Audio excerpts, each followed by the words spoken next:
Before dessert came in boxes. Before frosting came in tubs and sweetness meant convenience. There was a time when every treat told a story. These weren't just confections. They were creations of care, memory, and meaning. Recipes passed by whispers, scribbled on note cards, or tucked into family Bibles.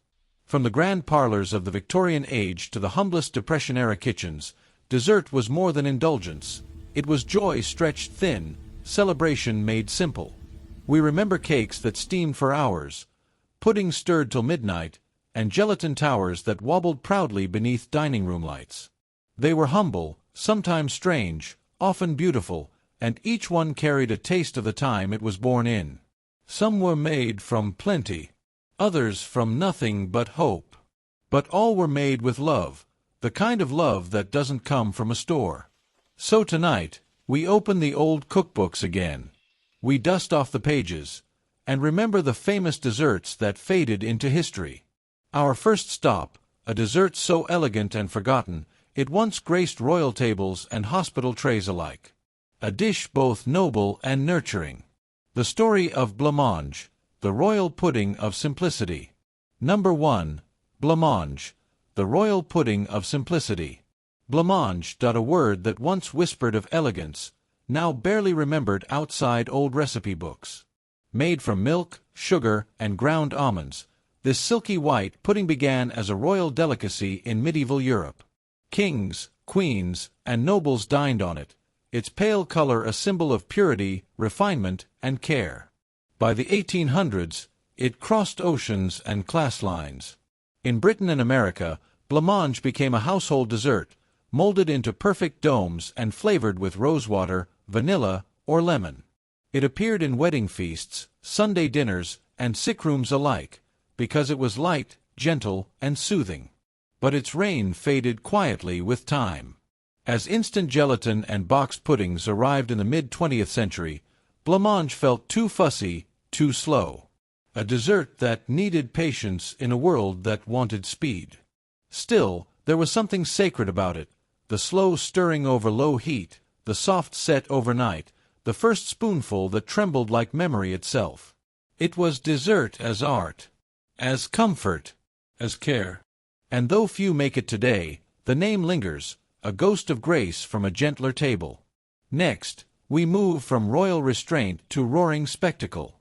A dessert that burned bright and cold all at once, the dramatic beauty of baked Alaska. Number 2. Baked Alaska, fire and ice on a plate. There was a time when dessert could make an audience gasp. And few dishes did it quite like baked Alaska, the dessert that defied logic itself. Born in the late 1800s, it was a marvel of contrasts, cold ice cream encased in warm, toasted meringue. Chefs created it as a spectacle, to prove mastery over temperature, timing, and showmanship. Some say it was first served at New York's Delmonico's restaurant in honor of Alaska's purchase by the United States. Others claim it was a European idea, perfected by French pâtissiers. By the mid-20th century, baked Alaska became the height of dinner party drama. Homemakers proudly carried it from the kitchen, flames licking its surface, guests leaning forward in awe. But as ovens changed and parties grew simpler, it slipped away. Too temperamental, too grand, too theatrical for weeknight life. Still, for a generation, it was the closest thing to culinary magic, fire meeting ice, science meeting art. Next, we move from spectacle to sweetness of a different kind, a dessert that captured the heart of British childhoods everywhere, Spotted Dick. Number 3. Spotted Dick, the humble pudding with a funny name. Despite the giggles its name inspires today, Spotted Dick once meant comfort, the kind of warmth that came from the simplest ingredients. Born in 19th century Britain, it was a suet pudding dotted with dried currants or raisins, the spots that gave it its name. Dick, historians say, was an old dialect word for pudding or dough. Made from flour, fat, and dried fruit, it was steamed slowly until tender, a working-class dessert that turned pantry scraps into something memorable. Served with warm custard, it filled bellies and hearts alike. During rationing and post-war austerity, Spotted Dick was everywhere, from school dinners to boarding houses. But as convenience desserts and refrigeration spread, suet puddings lost favor. They took too long, required too much patience, and, truthfully, too much steam. Still, for those who remember it, one bite can bring back an entire world: damp school corridors, tin plates, and the comforting smell of sugar and spice on a cold afternoon. From the kitchens of England, we now cross the Atlantic to a dessert that once ruled America's diners: the shining tower of Jell-O salad. Number 4. Jell-O salad, the wobbling wonder of the atomic age. Ah, the 1950s, when the future shimmered, and so did dessert. Few things captured the optimism of post-war America quite like the Jell-O salad. A strange, beautiful creation, part art, part science project. Layers of gelatin, fruit, marshmallows, and sometimes even vegetables, molded into shapes that wobbled proudly on dinner tables. It began in the early 20th century but hit its stride in the atomic era. Why? Because Jell-O was cheap, colorful, and endlessly creative. Every housewife could be a sculptor, every refrigerator a studio. Church picnics, family gatherings, potlucks, there it was, shimmering under fluorescent light. A celebration of modernity, and, perhaps, a reflection of it too. But as tastes changed, Jell-O salads began to feel odd. Cold carrots trapped in lime gelatin, tuna suspended in lemon. By the 1980s, they were punchlines, not pride. Yet, for those who lived it, the wobble of a Jell-O mold still sounds like laughter in a post-war kitchen, the sweet sound of America dreaming in color. Next, we visit a dessert that predates freezers, fridges, and even ice, a frosty treat born of patience and poetry: snow cream. Number 5. Snow cream, winter's forgotten treat. Before ice cream trucks, before freezers and electric churns, winter itself made dessert. Snow cream was a tradition stretching back centuries, a fleeting, magical treat made from clean, fresh snow mixed with sugar, milk, and a touch of vanilla. In colonial America and Victorian England alike, families rushed outside during the first snowfall, scooping the fluffiest drifts before they melted away. It was simple, sweet, and short-lived, a moment of joy in the heart of winter. Mothers stirred it in wooden bowls, children watched wide-eyed, and for a few bites, the cold tasted like happiness. But as cities grew and snow grew dirty, the ritual faded. By the mid-20th century, store-bought ice cream had replaced the wonder of homemade snow cream. Still, it lives in memory: that first chill spoonful, the giggle that followed, the brief miracle of eating the sky. Next, we'll warm back up with a dessert that once ruled America's bakeries and British tea rooms alike: the golden, sticky charm of treacle tart. Number 6. Treacle tart, the sticky heart of home. There was a sweetness that didn't need chocolate or cream, just golden syrup, breadcrumbs, and care. That was treacle tart. Born in Victorian Britain, it was the dessert of thrift and love. Treacle, in truth, wasn't the dark syrup Americans knew. It was golden syrup, a byproduct of sugar refining, thick and shining like sunlight. Mixed with breadcrumbs, lemon, and a flaky crust, it baked into something extraordinary: a warm, sticky comfort that filled homes with a scent of caramel and citrus. It wasn't fancy, but it was home. Mothers made it from what they had, not what they wished for. And for generations of children, that first bite, warm, sweet, and sharp with lemon, meant safety. Today, treacle tart is a rare sight outside old tea rooms or nostalgic cookbooks.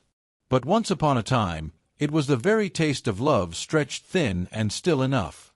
Now we move from Britain's golden syrup to America's golden crust, a dessert that crowned every southern table: chess pie. Number 7. Chess pie, the southern sweet that stood the test of time. In the American South, every recipe had a story, and every story had a secret. Chess pie was one of them. Its ingredients were as simple as they come: sugar, butter, eggs, and a splash of vinegar or lemon juice. Some say it got its name because the pies were stored in pie chests, which locals slurred into chess. Others say it came from a cook's shrug, it's Jess pie. Whatever the truth, chess pie became a Southern staple through the 19th and 20th centuries. It was cheap, easy to make, and could keep for days, a miracle during lean years. When rationing struck, it offered comfort. When celebrations came, it sweetened the moment. But as new desserts crowded bakery cases and processed sweets filled store shelves, chess pie faded into the background, too plain for modern taste, too honest for glossy magazines. Still, in quiet kitchens across Georgia and Kentucky, you can still find it, a taste of a time when simple sugar and butter were all the sweetness a family needed.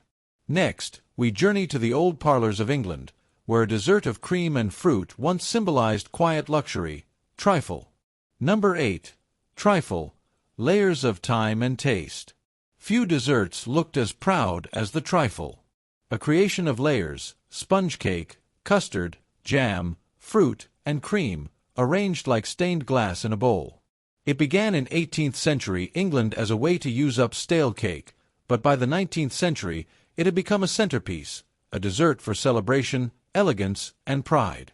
Each family had its own version, passed down like a secret.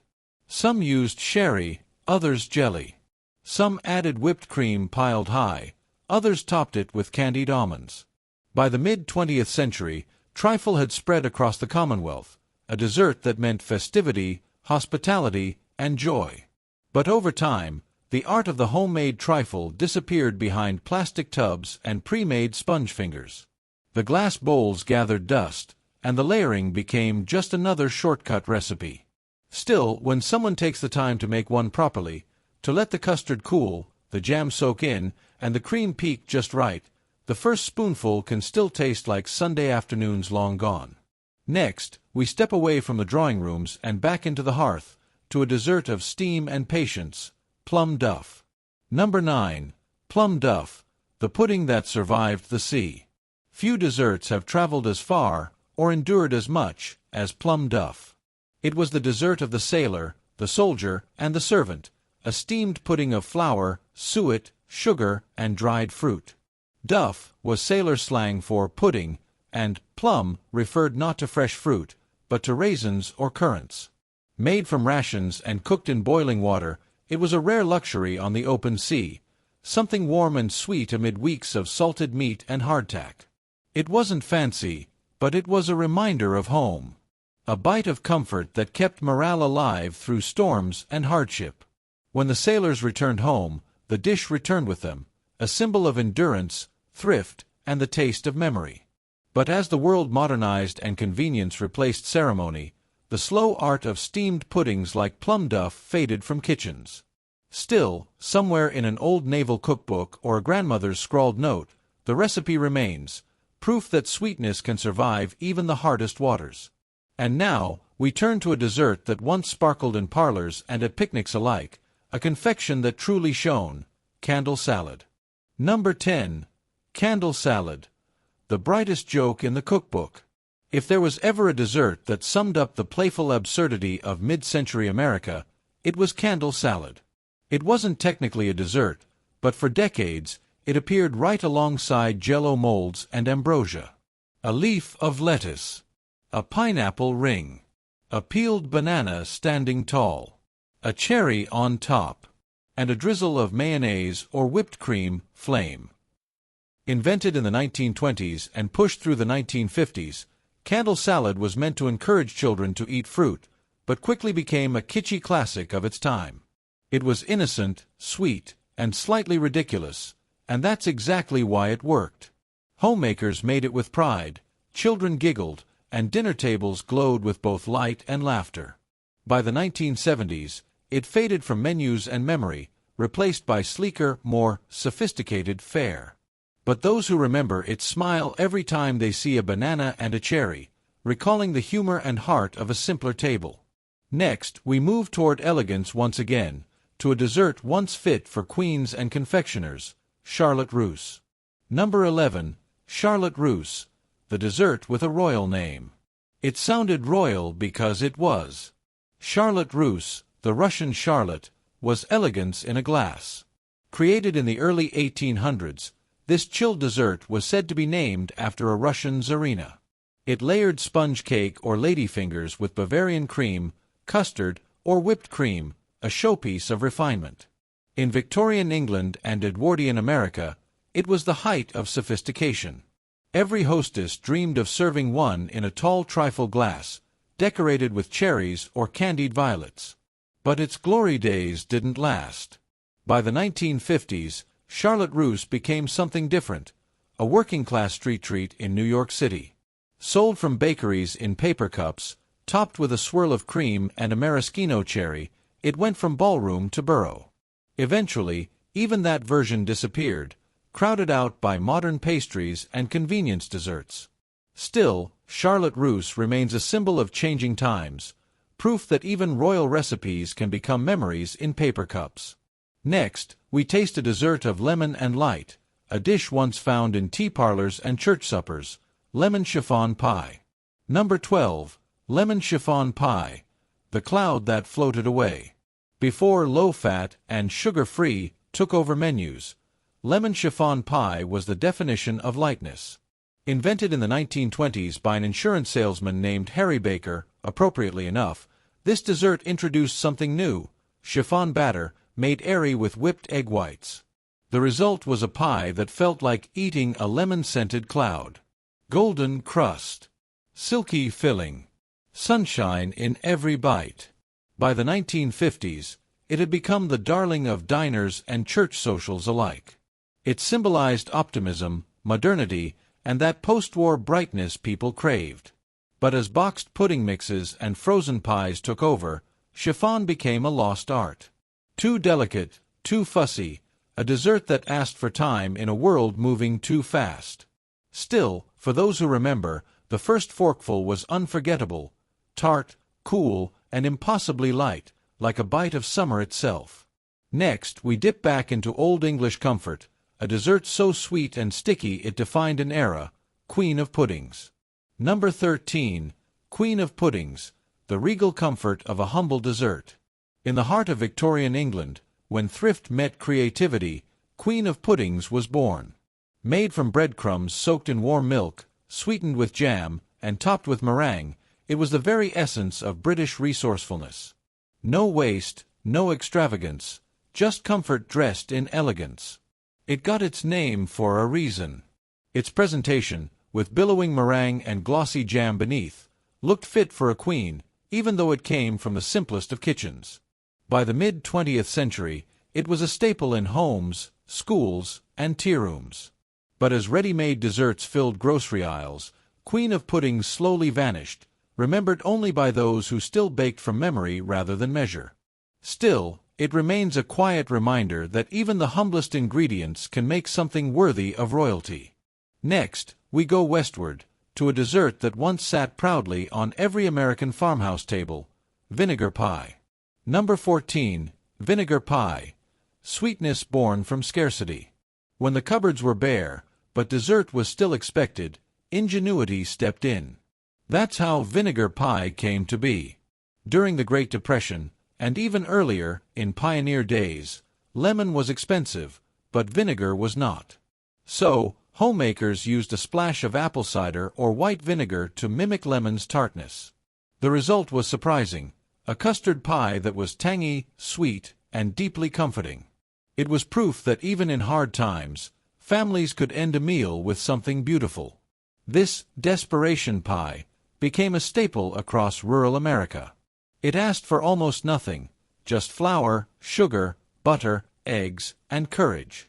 But when prosperity returned, so did lemons, chocolate, and store-bought luxuries. Vinegar pie quietly faded away, too plain for celebration, too humble for a cookbook cover.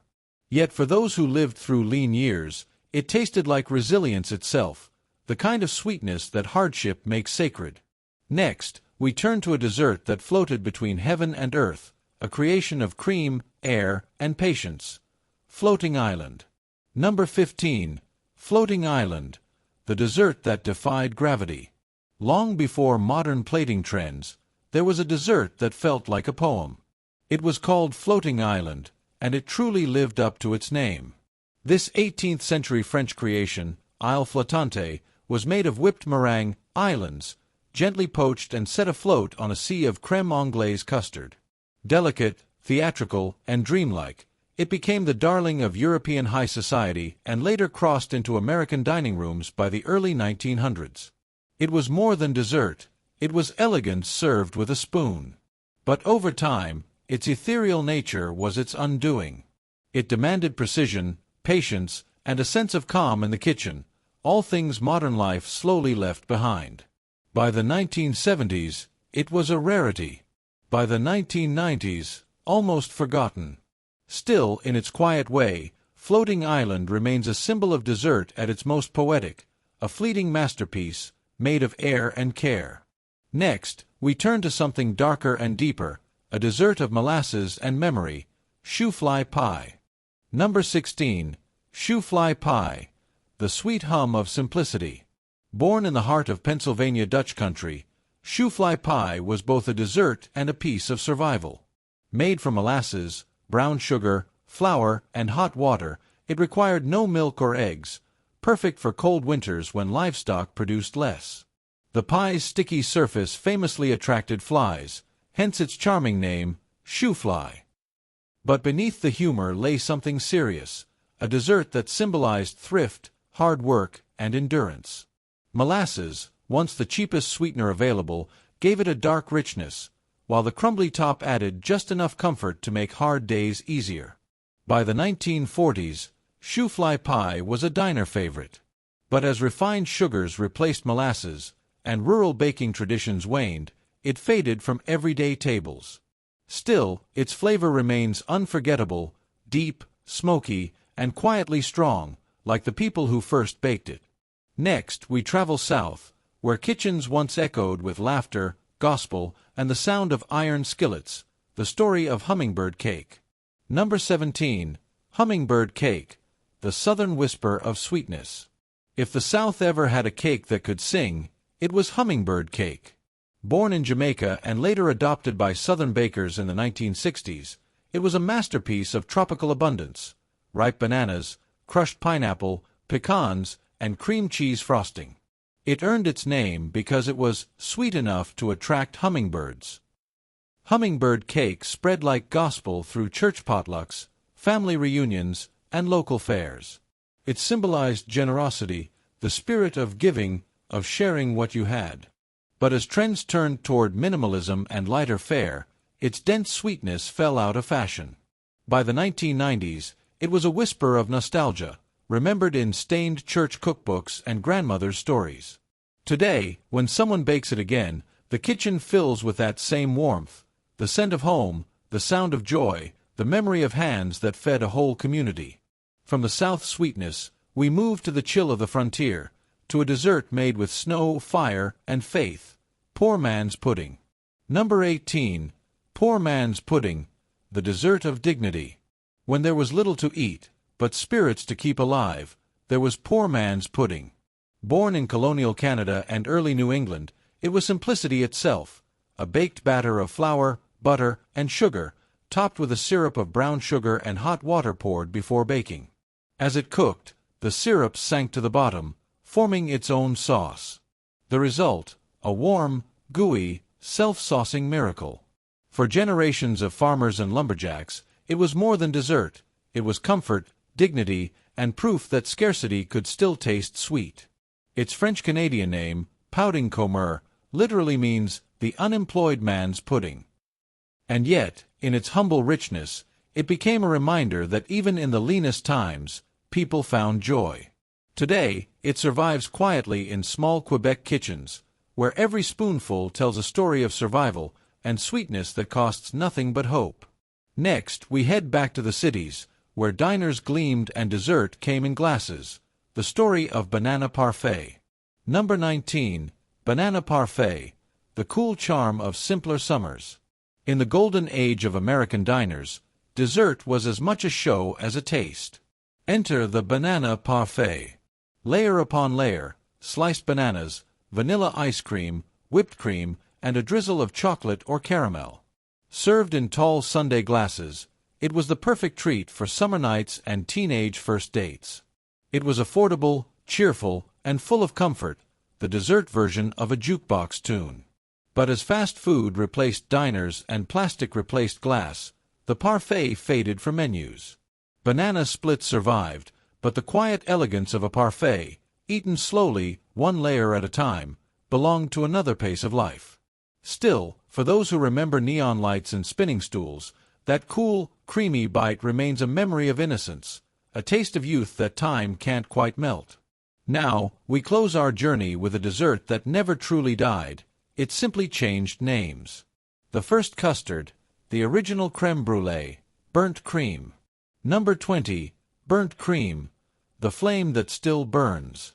Long before crème brûlée became a restaurant staple, England had burnt cream. Records from the 17th century show it served in Cambridge's Trinity College dining hall, rich custard beneath a brittle crust of scorched sugar. It was simple perfection, sweetness, smoke, and silence in every bite. In time, the French refined it, renaming it crème brûlée. But the soul of it, that quiet moment of caramelized beauty, was born in English kitchens centuries ago. It has survived wars, fashions, and fads. It has crossed borders and changed names. But the ritual remains the same: the crack of the spoon, the golden shimmer of sugar, the warmth that rises from the first bite. Even among desserts that vanished, this one endures, reminding us that the best things never truly disappear. They just wait to be remembered. You know, when we look back at these old desserts, the puddings, pies, and sweet creations that once graced quiet kitchen tables, we're not just remembering flavors. We're remembering people. Hands that measured by feeling, not by cups. Mothers who scraped the last bit of sugar from the tin. Fathers who brought home bruised apples and called it dessert for the week. Every recipe we've lost is like a letter that was never mailed, a whisper from another time. In a world before microwaves, before delivery apps and instant mixes, dessert wasn't about indulgence, it was about togetherness. It was the scent of something baking on a Sunday afternoon, the laughter of children stealing spoonfuls, the hush that fell when everyone took their first bite. And maybe that's what we miss most. Not the desserts themselves, but the slower rhythm that came with them. The patience, the care, the small, sacred moments that turned ordinary days into memories. So perhaps one day soon you'll pull out that old recipe card, the one with the coffee stains and the handwriting that started to fade, and try again. Not for perfection, not for Instagram, but for memory, for the quiet joy of keeping something alive. Because every time you stir, bake, and share something made from the past, you're not just making dessert. You're making history breathe again. This was the World Tapestry, where every flavor, every memory, every forgotten story weaves us closer together. If you felt something here, if it stirred a memory of your own, subscribe and join us next time as we keep remembering one story at a time.